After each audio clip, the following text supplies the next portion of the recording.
Hello everybody.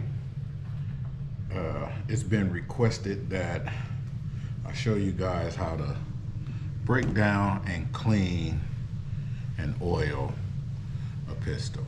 Okay, this doesn't go for every single pistol, but for the ones that I have the SDVE, the Smith & Wesson SDVE 9 here, the SDVE 40 here, and the Glock 30 45 caliber here.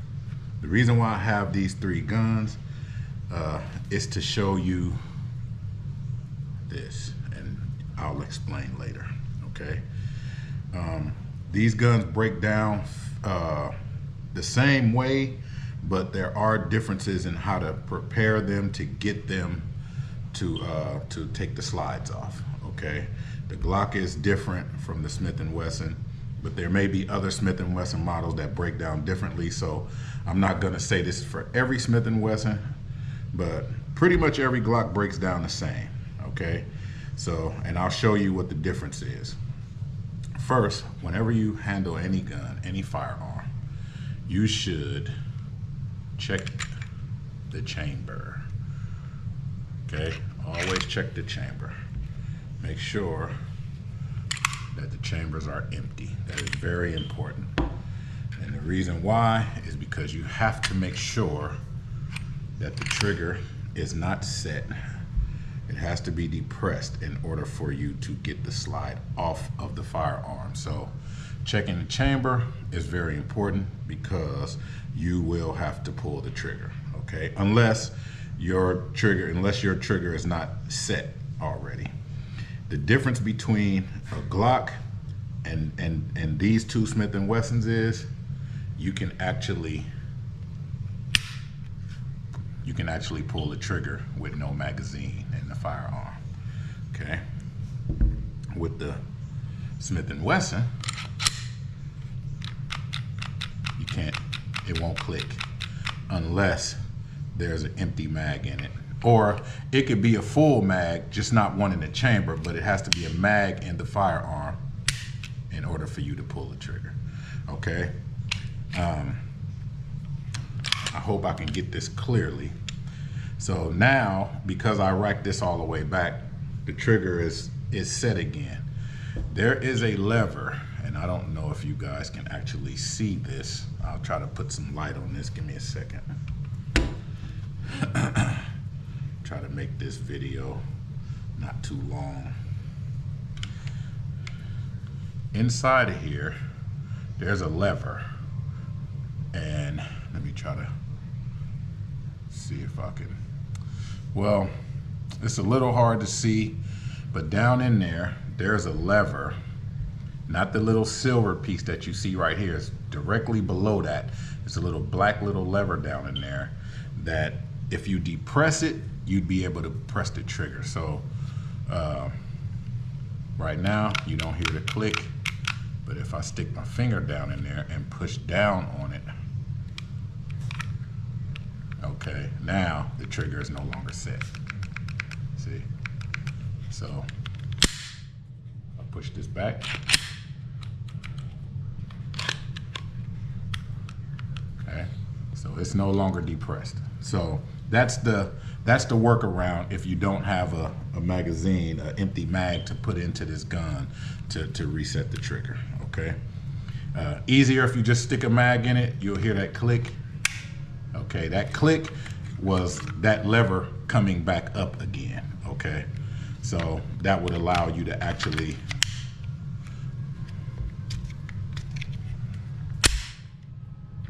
pull the trigger, okay? So once the trigger is reset, we'll do that. Okay.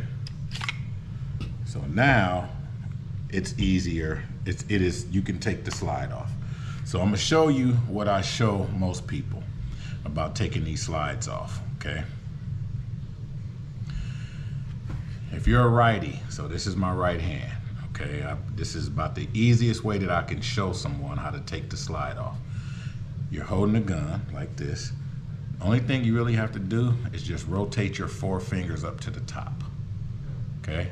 And at that point, you can actually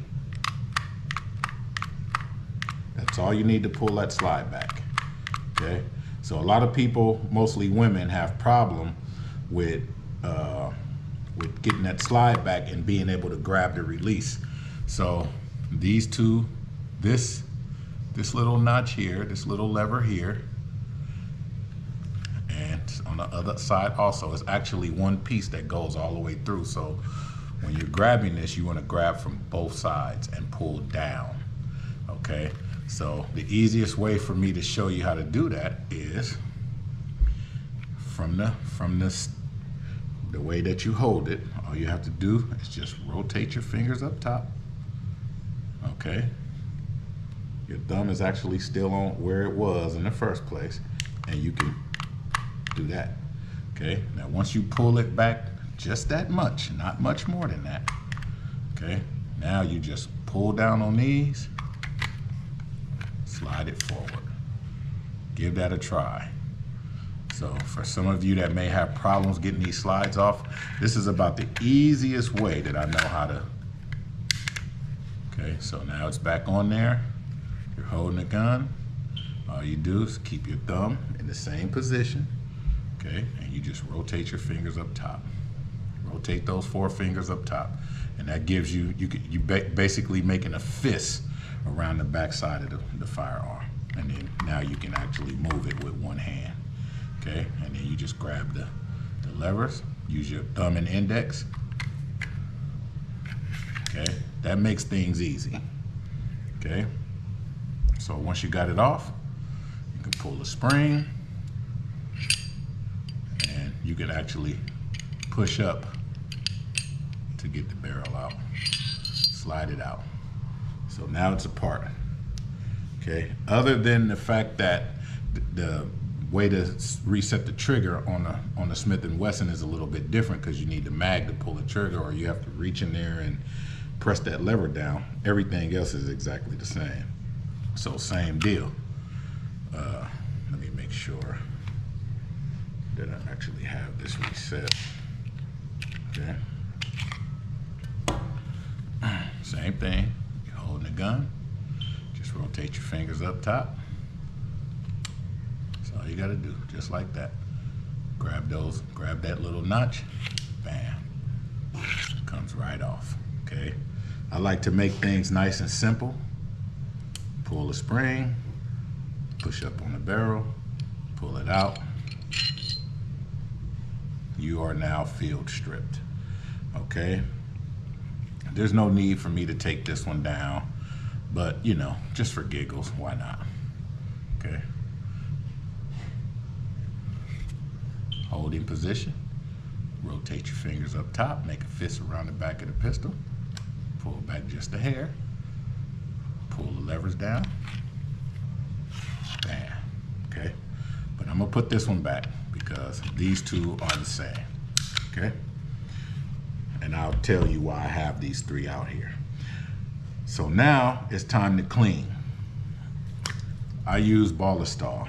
You'll see Ballistol in a lot of videos. It is not the only cleaner out there. It's not the only gun oil out there. This is a cleaner, protectant, lubricant, or cleaner, lubricant, protectant. So if you see CLP, it's the same thing. Okay, cleaner, lubricant, protectant. And that's what Ballistol is, as well as a bunch of others that's made by Winchester and a whole bunch of other brands. But this is the one I use. I keep it in my truck, in my car, in my bag, my shooting bag. I got this stuff everywhere.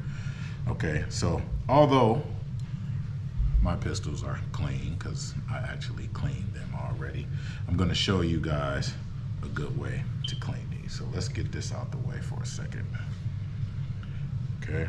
So as far as the slide itself, you can either grab a cloth, okay, and you can spray the cloth with the oil, okay, and you can just take that and rub all around and do all of that. That's if your gun, that's if you haven't been doing a lot of shooting and it's not a lot of carbon buildup and all that. If you have a lot of carbon buildup, then what you want to do is you want to take this and you want to spray up in here and let it soak. But just be mindful, the little plunger here, okay? You don't want to get a bunch of oil down in there, okay? You want to try to keep this plunger clear, so when you spray, just kind of don't directly spray right on top of that. All right, this is your rail, these little slits here on both sides. So what I do is I'll spray it, let it sit, and then I'll just go in and I'll start wiping everything down, making sure the carbon is out, you know, and you can just do what you need to do to get this clean. This goes for Glock, this goes for Smith & Wesson, this goes for Taurus, it goes for any gun out there. You clean, you just get all of the dirt and the soot out as much as you can. Get this nice and clean. You don't have to overdo the oiling, which is what a lot of people do. When it comes to the barrel, now you're gonna understand why I have the 3 different calibers. This brush is, I think this was for a 40 cal, okay? This one was for a 40 cal. So this is my 40 cal barrel, and it goes in there just fine, okay? You can get it all in there and pull it back out. This is a 45 cal. This brush actually cleans the 45 cal also. I mean, it grips it really nice, okay? Same thing with the 9. Smaller barrel, same brush, and it goes right in there and cleans it out, okay? So I got one brush that'll do 9mm, 40 cal, and 45. So anything in between, it'll probably squeeze down and do some of the others. It's not gonna bother this. So I use one brush for all 3. So don't feel like you gotta run around with a whole bunch of different brushes, but you may have to, depending on what you're carrying, okay? But for my purposes, this one is fine for all 3, okay? So now, because I already clean, you spray this down, let it soak, spray your barrel down, let it soak. What you wanna do, these are your rails here. So, Smith & Wesson, Glock, all pretty much the same. They ride inside the firearm the same way. So this is your rail here. This is your rail here. And same thing on the other side. That's your rail. That's your rail. So you want to make sure that you get you get this area sprayed down. I usually put just a touch right on top, because this is where it rides into the slide up here on top. So just right in this little notch, I put just and that's it.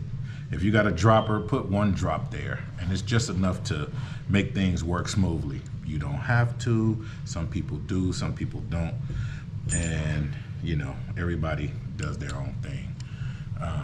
The feed ramp, I like to make sure that there's a little lube there. Don't overdo it. Once you finish cleaning it, once you let the barrel soak and you clean the inside and wipe everything down, you just kind of, and that's it. And you don't need much more than that. You have some people will tell you to oil a lot more, and it's not even needed. So on the Glock firearm, on the Glock lower, you have this one here, this one here, this one in the back, and this one here. That's the rails that the slide slides back and forth on. That's the rails. Literally, all you need is 1 drop per rail. 1 drop, 1 drop, 1 drop, 1 drop. If you're using a spray, basically this is what I do.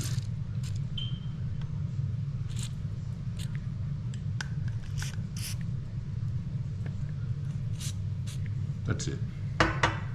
That's all you need. Some people will say, oh no, that's not enough. You need to, trust me, you don't. You do not need to spray your firearm down like it's like you just gotta drown it in oil. You do not have to do that. I don't have a problem with any of my firearms, and that's how I clean and lube every time. As far as cleaning any soot that you see in the lower receiver, the lower, for me, I'd rather use a towel. I don't like spraying a whole bunch of stuff in there, so I usually will spray the towel and then I'll just wipe what I see. And you can get down in here if you want to and you know, anywhere that you see that you need to get the soot out. And that's how I do my lure. You don't have to go crazy with that. Most of the working parts is up here where you have the track, the barrel, and then you have your lower with the 4 rails. Once you get that back together, all you have to do is go back together just like this.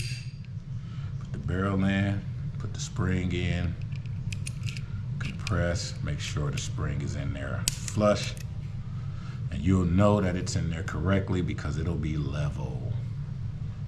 It'll be straight across like this, okay? When it's time to put it back on, you'll see the slots in the back. You just line those slots up with the front rails and push it back until it clicks. So this is what you're looking for. You're looking like that. And then it's back together and it'll operate nice and smooth. Same with the Smith & Wesson. You have the same tracks. You see that? See the little slits at the bottom? You just line them up with those front rails there. Line them up. So basically you just set it flush. Oh, I'm sorry, you guys. I actually didn't put the spring back in. So I'll deal with that in a second. So let's get this out.